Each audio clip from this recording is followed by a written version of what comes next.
दोस्तों नमस्कार, मैं अखिलेश गुरु एक बार फिर आपका स्वागत करता हूं। दोस्तों आज हम बात कर रहे हैं ओंकारेश्वर ज्योतिर्लिंग की। मध्य प्रदेश के खंडवा जिले में मानधाता पर्वत पर स्थित है ओंकारेश्वर महादेव, ओंकारेश्वर ज्योतिर्लिंग, जो दो विग्रह में स्थापित हैं। एक है ओंकारेश्वर और दूसरे हैं ममलेश्वर। यदि आप ओंकारेश्वर की यात्रा करने का प्लान बना रहे हैं तो ये वीडियो देखकर यदि आप ओंकारेश्वर आएंगे तो आपकी यात्रा बड़ी आसान हो जाएगी। आज मैं आपको बताने वाला हूँ कि ओंकारेश्वर आप कैसे जाएं, कहाँ रुकें, भोजन आदि की क्या व्यवस्था होगी, कितना खर्चा आएगा। इसके साथ ही ओंकारेश्वर के अलावा और कौन कौन से ऐसे दर्शनीय स्थल हैं जो ओंकारेश्वर के आसपास हैं, इन सभी की जानकारी आपको आज मैं इस वीडियो में देने जा रहा हूँ। आपकी ओंकारेश्वर यात्रा के लिए ये वीडियो बहुत मददगार साबित होगा। वीडियो पसंद आए तो वीडियो को लाइक शेयर कीजिएगा। चैनल को अब तक सब्सक्राइब ना किया हो तो चैनल को सब्सक्राइब कर घंटी की बटन दबाना ना भूलें, ताकि इसी तरह अच्छे वीडियोस आपको जल्द से जल्द मिलते रहें। तो आइए हम शुरू करते हैं कि ओंकारेश्वर हम कैसे पहुँचे। सबसे पहले हम बात करते हैं ओंकारेश्वर पहुँचने की। ओंकारेश्वर जाने के लिए आप सड़क मार्ग, रेल मार्ग या वायु मार्ग, जो आपकी सुविधा हो, आप उस मार्ग का चयन कर सकते हैं। यदि आप सड़क मार्ग से ओंकारेश्वर आना चाहते हैं तो आपको दो रास्ते हैं, या तो आप इंदौर होकर आ सकते हैं या आप खंडवा होकर आ सकते हैं। इंदौर से ओंकारेश्वर की दूरी है 80 किलोमीटर और खंडवा से ओंकारेश्वर की दूरी है 75 किलोमीटर। दूरी दोनों तरफ से लगभग बराबर है और सरकारी बसें, प्राइवेट बसें या टैक्सी, इन तीनों में से किसी भी साधन से आप सड़क मार्ग से ओंकारेश्वर आसानी से पहुंच सकते हैं। यदि आप रेल मार्ग से आना चाहते हैं ओंकारेश्वर, तब भी आपको खंडवा रेलवे स्टेशन ही उतरना पड़ेगा या इंदौर रेलवे स्टेशन से ही आपको बस या टैक्सी के माध्यम से ओंकारेश्वर तक आना पड़ेगा, क्योंकि ओंकारेश्वर में अभी रेल लाइन नहीं है। रतलाम से खंडवा को जाने वाली एक नैरोगेज लाइन है, ओंकारेश्वर के पास से गुजरती है, किंतु जब ओंकारेश्वर में रेलवे लाइन आ जाएगी तब आप सीधे ओंकारेश्वर तक रेल से आ सकते हैं। यदि आप वायु मार्ग से ओंकारेश्वर आना चाहते हैं तब भी आपको इंदौर होकर ही आना पड़ेगा। ओंकारेश्वर से सबसे नियरेस्ट एयरपोर्ट है इंदौर का अहिल्याबाई होलकर एयरपोर्ट, जहां से लगभग 80 किलोमीटर की दूरी आपको तय करनी है, जो आप सड़क मार्ग से करेंगे टैक्सी या बस के द्वारा। बस आपको सरकारी भी मिलेगी और प्राइवेट बसों का भी ऑप्शन आपके पास अवेलेबल है। अब आप पहुंच चुके हैं ओंकारेश्वर।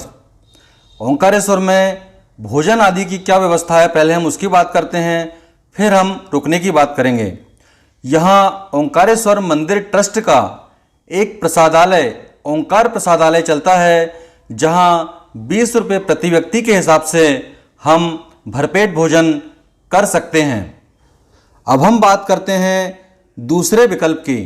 तो दूसरा विकल्प आपको मिलेगा गजानन महाराज मंदिर संस्थान का एक भोजनालय, एक प्रसादालय है, जहां 35 रुपये प्रति व्यक्ति के हिसाब से हम भरपेट भोजन कर सकते हैं। श्री गजानन महाराज सेगांव महाराष्ट्र के एक प्रसिद्ध संत हैं।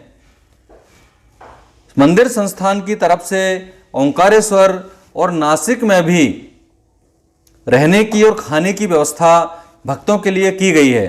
श्री गजानन महाराज मंदिर संस्थान के द्वारा जो प्रसादालय संचालित किया जाता है, वहाँ भी 35 रुपये प्रति व्यक्ति के हिसाब से हम भरपेट भोजन कर सकते हैं। और तीसरे विकल्प के रूप में ढाबा और रेस्टोरेंट तो हैं ही, हम अपनी सुविधानुसार दोनों तीनों विकल्पों में से किसी भी विकल्प का चयन कर सकते हैं भोजन आदि की व्यवस्था के लिए। अब हम बात करते हैं रुकने की। ओंकारेश्वर में कहाँ रुका जाए, यहाँ भी आपको कई विकल्प मिलेंगे। सबसे पहले तो जैसा अभी हमने बात की कि गजानन महाराज मंदिर संस्थान द्वारा एक प्रसादालय का संचालन किया जाता है, इसी तरह एक गेस्ट हाउस का संचालन भी करता है श्री गजानन महाराज मंदिर सेगांव संस्थान, जहां हम यदि नॉन एसी कमरे में रुकना चाहते हैं तो 500 रुपये के किराए में एक दिन के लिए रुक सकते हैं। और एसी कमरा यदि हमें लेना है तो 900 रुपये के किराए पर हम यहाँ रुक सकते हैं। इसके अलावा कई प्राइवेट होटल्स हैं जहाँ हम रुक सकते हैं। सामान्य रूप से 700-800 रुपये से लेकर 2500-3000-4000 रुपये तक आपको कमरे आसानी से उपलब्ध हो जाएंगे ओंकारेश्वर में। इसके अलावा एक विकल्प और है, वो है धर्मशालाएं। ओंकारेश्वर में धर्मशालाएं भी बहुत हैं, जहां चाहें तो आप रुक सकते हैं। खर्चा 400-500 रुपये के आसपास प्रतिदिन का आपको आने वाला है। अब हम बात करते हैं ओंकारेश्वर महादेव के दर्शन करने की। ओंकारेश्वर महादेव का मंदिर मानधाता पर्वत पर एक 5 मंजिला इमारत में है, जहां पांचों तल पर अलग अलग महादेव के आप दर्शन करेंगे। और आप यदि श्रावण में आए हैं या किसी धार्मिक पर्व पर आए हैं तो आपको दर्शन करने के लिए कम से कम 2 से 3 घंटे का इंतजार करना पड़ सकता है। और सामान्य दिनों में आधे से 1 घंटे के अंदर आपको ओंकारेश्वर के दर्शन हो जाएंगे।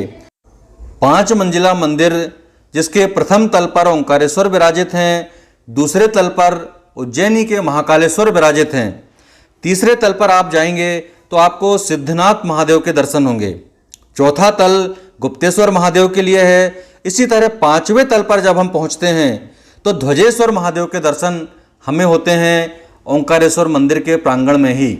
नर्मदा के उत्तर तट पर आपने दर्शन किए ओंकारेश्वर के।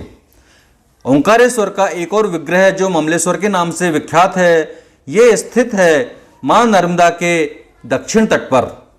आप दक्षिण तट तक पहुंचने के लिए एक पुल का उपयोग कर सकते हैं, जिसे झूला पुल कहा जाता है, या आप नाव के द्वारा भी उत्तर से दक्षिण तट या दक्षिण से उत्तर तट तक पहुंच सकते हैं।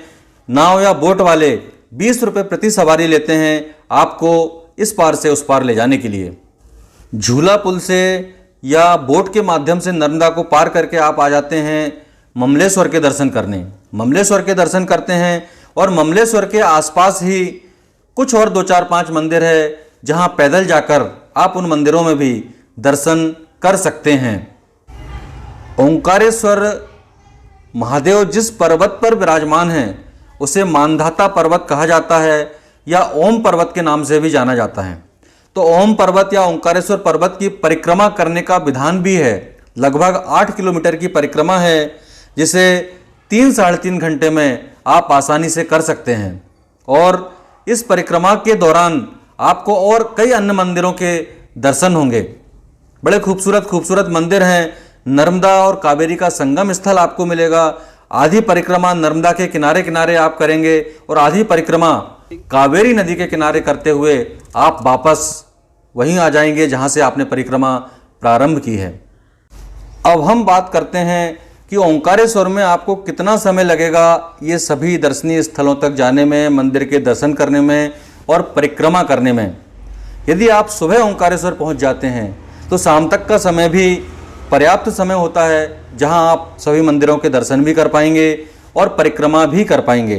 किंतु यदि आप एक रात रुककर अपनी यात्रा को और आरामदायक, सुखदायक, आनंददायक बनाना चाहते हैं तो 2 दिन का समय पर्याप्त समय होगा मानधाता पर्वत पर ओंकारेश्वर महादेव के दर्शन करने के लिए। अब हम खर्चे की बात करते हैं कि ओंकारेश्वर में आपको कितना खर्चा लगेगा। भोजन की बात की जाए, रुकने की बात की जाए, और जो छुटपुट खर्चे आपके हो सकते हैं, उन खर्चों को मिलाकर 900 से 1000 रुपये में प्रति व्यक्ति एक दिन बड़ी आसानी से ओंकारेश्वर में बिता सकता है, जिसमें शामिल नहीं है आपके बस, ट्रेन या एरोप्लेन के खर्चे।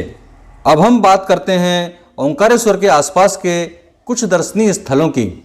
ओंकारेश्वर से 7 किलोमीटर दूर ओंकारेश्वर बांध के पास सैलानी आइलैंड डेवलप किया गया है, जहां आप वाटर एक्टिविटी, वाटर स्पोर्ट्स का आनंद ले सकते हैं। अगला दर्शनीय स्थल है हनुवंतिया रिसोर्ट। ये मध्य प्रदेश सरकार द्वारा विकसित किया गया जल पर्यटन स्थल है। बैक वाटर में बना हुआ यह टापू देश में इंटरनेशनल लेवल का पहला टापू है, जहां रहने की, भोजन की, नौका विहार, क्रूज आदि की सुविधाएं हैं। यहाँ आप साइकिलिंग, पतंगबाजी, wind surfing, jet ski, banana ride, night camping, bird watching, trekking जैसी गतिविधियों को एंजॉय कर सकते हैं।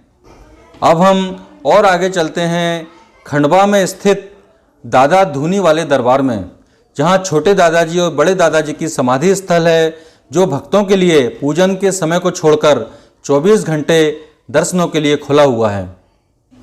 ओंकारेश्वर से 70 किलोमीटर दूर स्थित है महेश्वर, जो खरगोन जिले में है। नर्मदा नदी के किनारे बसा यह शहर बहुत ही सुंदर व भव्य घाटों के लिए प्रसिद्ध है। घाट पर अत्यंत कलात्मक मंदिर हैं, कालेश्वर मंदिर, राजेश्वर, बिठलेश्वर, अहिलेश्वर मंदिर, जिसमें राज राजेश्वर मंदिर प्रमुख हैं। ओंकारेश्वर से 140 किलोमीटर दूर क्षिप्रा नदी के किनारे एक और ज्योतिर्लिंग महाकालेश्वर के दर्शन भी आप कर सकते हैं। दोस्तों, ओंकारेश्वर टूर गाइड में मैंने कोशिश की है कि सभी चीज़ों को कवर कर सकूं। फिर भी यदि कोई चीज़ छूट गई हो या कुछ और आप जानना चाहते हो जो मैंने इस वीडियो में नहीं बताया, तो आप मुझसे मेरे इंस्टाग्राम पर जाकर पूछ सकते हैं या कमेंट में भी पूछ सकते हैं। मैं आपके प्रश्नों का उत्तर देने की पूरी कोशिश करूंगा। बहुत बहुत धन्यवाद।